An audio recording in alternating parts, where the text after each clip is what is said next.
It's money trying to buy the game. Yeah, that's It's right.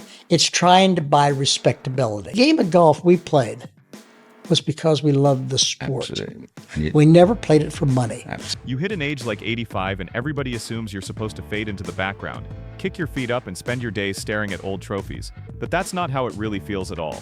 What comes rushing back isn't the wins, it's the people. The men I watched, the men I battled with, the ones who shaped how I see this wild, beautiful, and sometimes lonely game we call golf. Golf forces you to face yourself, straight up. You're out there alone, no squad to cover for you, no one to blame when the ball lands somewhere you never planned. And because of that, you start paying attention to everything. How other players walk, how they breathe before a shot, how they swallow disappointment, how they flip pressure into calm control. Over the decades, I realized I was learning just as much from the players standing beside me as I ever did grinding on the range by myself. So when you ask me to name the 5 golfers I admire most, it's not some quick list, it's like cracking open an old memory drawer I haven't touched in years. Each one of these men marks a lesson, a season, a turning point that shifted something real in my own life.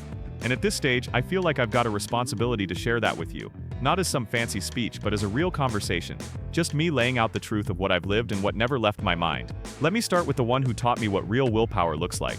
When I talk about the players who shaped me, the story always begins with Ben Hogan. I don't think this sport has ever seen another man carry silence the way he did. The first time I watched him, it felt like the whole course agreed to hold its breath.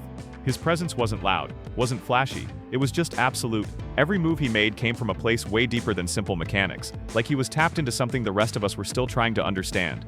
It was like the club wasn't equipment anymore. It was an extension of whatever decision he'd already made inside himself, solid and unshakable. Long before I ever stood across from him, I knew Hogan was the one man who refused to quit. You already know the story. The car accident that should have ended everything. The injuries that would have stopped almost anybody else. But with Hogan, the wild part wasn't the comeback. It was the way he never begged for praise because of it. He came back simply because that's who he was. He only knew one rhythm in life. Work, refine, repeat, try again. Watching him up close teaches you real quick that talent can carry you far. But resolve can drag you into places talent doesn't even know exist. What always hit me hardest was his discipline. Hogan treated practice the way a master craftsman treats his tools, with respect, patience, and a little bit of fire. He repeated the same moves until they looked easy, but that easy was a total illusion.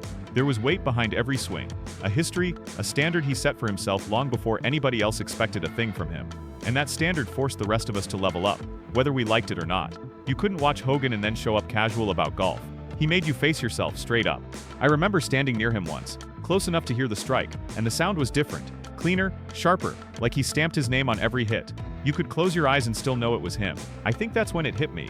Greatness isn't always loud or charismatic. Sometimes it's quiet, razor sharp, almost severe. Hogan taught me that chasing excellence is a private battle, one most people never witness. The galleries only see the final result, but they never see the war you fight inside yourself. He also taught me something deeper, something I didn't fully grasp until many years later. Willpower isn't about trying to muscle your way through every obstacle. It's about choosing, day after day, to become the kind of person who can stand in front of those obstacles without breaking. Hogan didn't just defeat hardship, he transformed it. His strength wasn't in overcoming pain, it was in refusing to let pain write his story. Whenever folks ask me what Hogan meant to this game, I tell them one simple thing. He reminded all of us that golf is earned, not handed out. Not gifted, not lucked into. Earned shot by shot, morning after morning, until the grind becomes part of your DNA. And looking back now, with more years behind me than ahead, I can see clearly, Hogan shaped the way I approached, not just golf, but my whole life. He set the tone for a whole generation, including me, a tone that said, if you want something to last, you better build it with your own hands. That's why he always comes first in my mind. He was the foundation, the measuring stick, the reminder that real greatness starts long before anyone is watching. Now let me tell you about another player, someone who flipped the entire sport in a totally different way. When I think about golfers who shifted the whole world of this game, Tiger's name jumps up almost instantly. I remember the first time I saw him moving down a fairway, there was this charge in the air around him, something sharp, focused, and impossible to ignore. It told you right away he wasn't just another talented young player, he was something else entirely. He carried himself like a man who already knew the whole roadmap before the rest of us even found the starting line. What hit me right away was the intensity. Tiger didn't do anything halfway, not a single thing. His prep, his fitness, his mental routine, it all felt like it came from a totally different blueprint than the one my generation was raised on. We were proud of our discipline, but Tiger turned discipline into straight-up art. Being good wasn't enough for him. He wanted to dig into every corner of what great could possibly mean. And by doing that, he pushed the whole world to rethink what golf could be. I remember watching him during those stretches when he looked almost untouchable, like he was playing a different game entirely.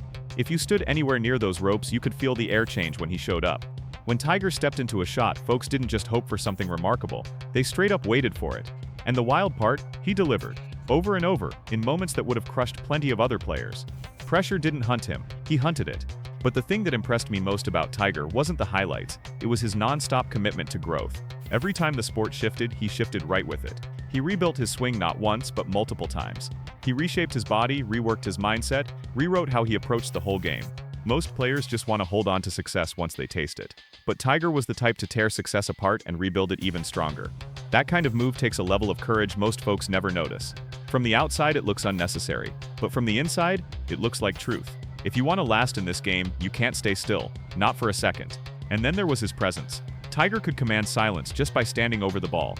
Galleries that usually buzzed with whispers would drop into this deep quiet that almost felt sacred. It wasn't fear, it was straight respect. People knew they were watching a man rewrite the game right in front of them. And sure, he faced challenges more than most players will ever deal with. But what I admire isn't some perfect, flawless road, it's the resilience. He rose, he fell, and then he rose again, stronger each time. The resilience of Tiger Woods isn't the resilience of someone untouched by failure. It's the resilience of someone who chose to rise anyway. When folks ask why I hold Tiger in such high regard, I tell them this: he changed the expectations of golf itself. Not just for fans, not just for players, but for the entire sport. He stretched the definition of what was possible. And once you stretch a definition like that, it never snaps back. That's Tiger's legacy to me. And now, I want to shift to someone completely different. A player whose gift wasn't power or precision, but pure imagination. Whenever I think about the beauty of golf, the kind of beauty you can't teach, can't measure, can't box in, my mind jumps straight to Sev.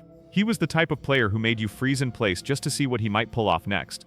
And trust me, with Sev, you never knew what was coming. That unpredictability was part of his genius, and when that creativity locked in with the perfect moment, you could feel the whole crowd catch the spark at the same time. It wasn't just golf, it was performance. It was theater. It was magic. What I admired most about him wasn't just the skill, it was the freedom. And now, after talking about a man who played with pure instinct and imagination, I should tell you about another giant in my life. Someone who shaped my career in a totally different way. Someone who wasn't just a rival, but something far more lasting.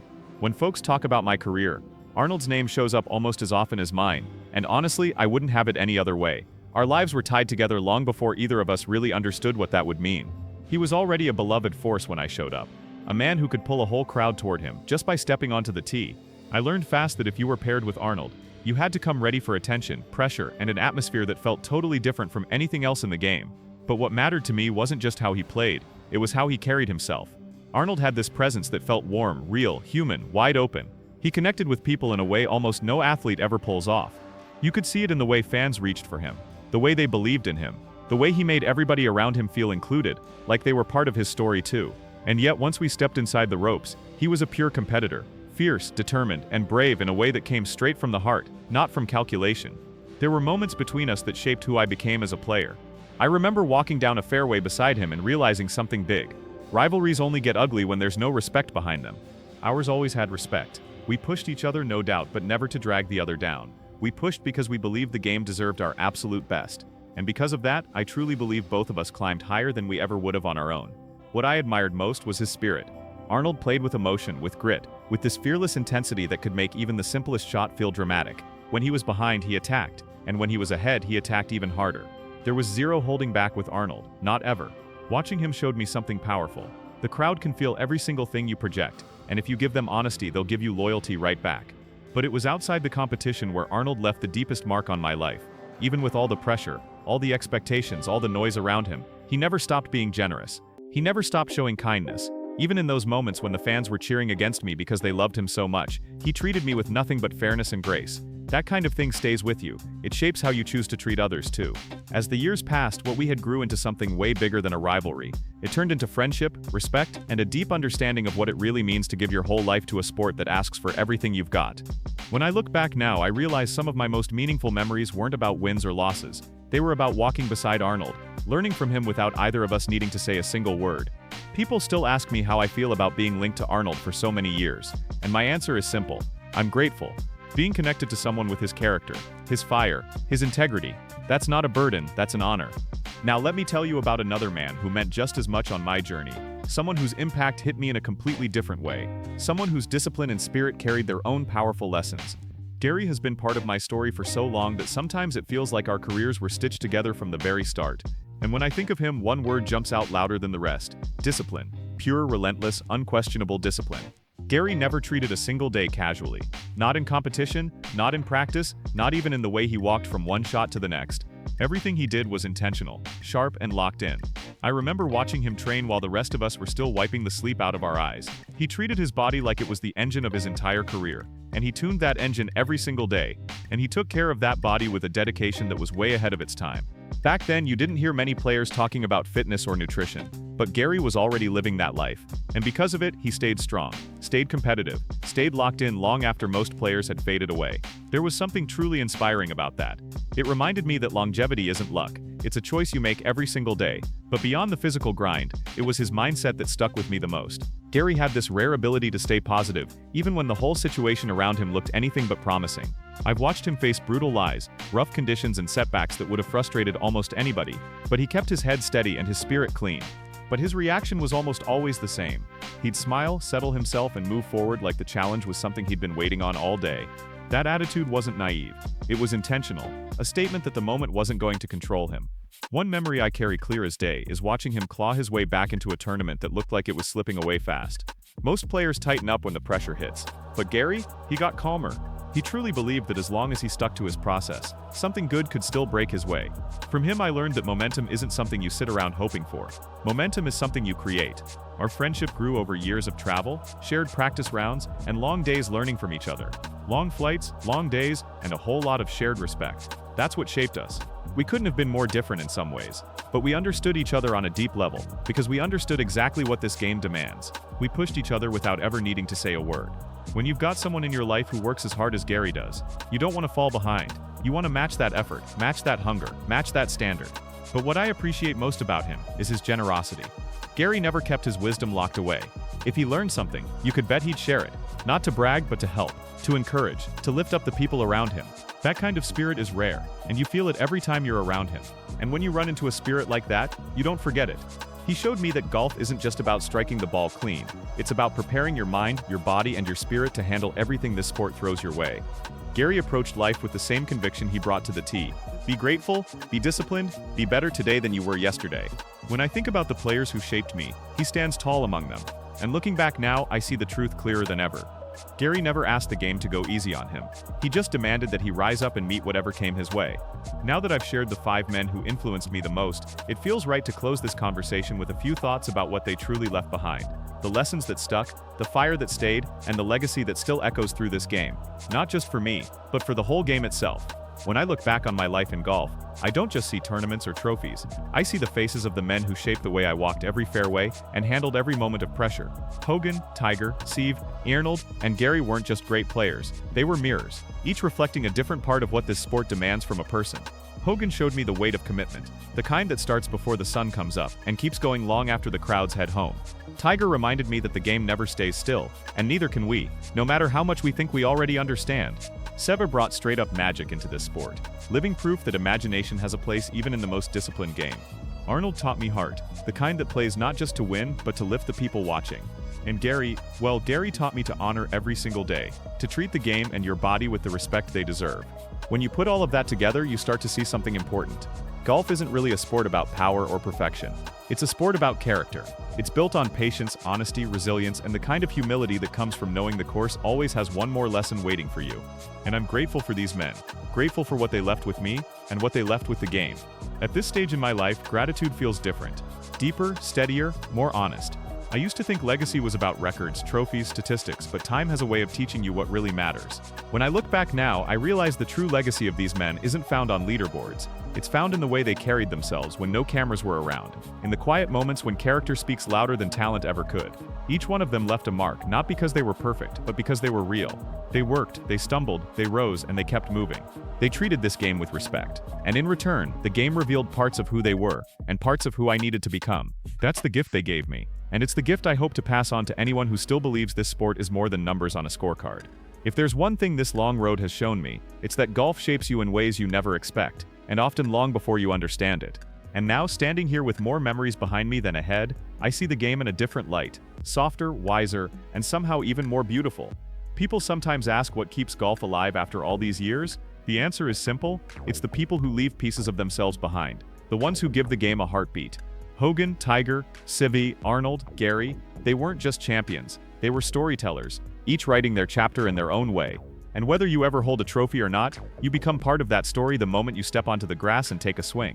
That's the real magic of this sport. It welcomes you, tests you, humbles you, and teaches you, often all on the same afternoon.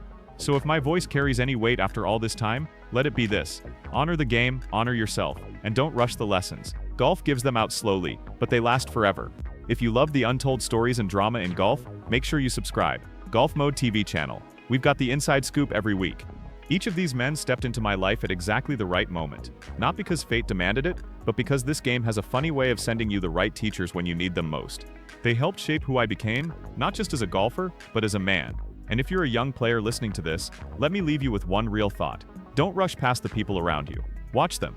Learn from them. Let their strengths push you higher, and let their flaws remind you that all of us are fighting through the same beautiful struggle out here. In the end, golf gives you exactly what you put into it. Nothing more, nothing less. And these 5 men taught me to give it everything.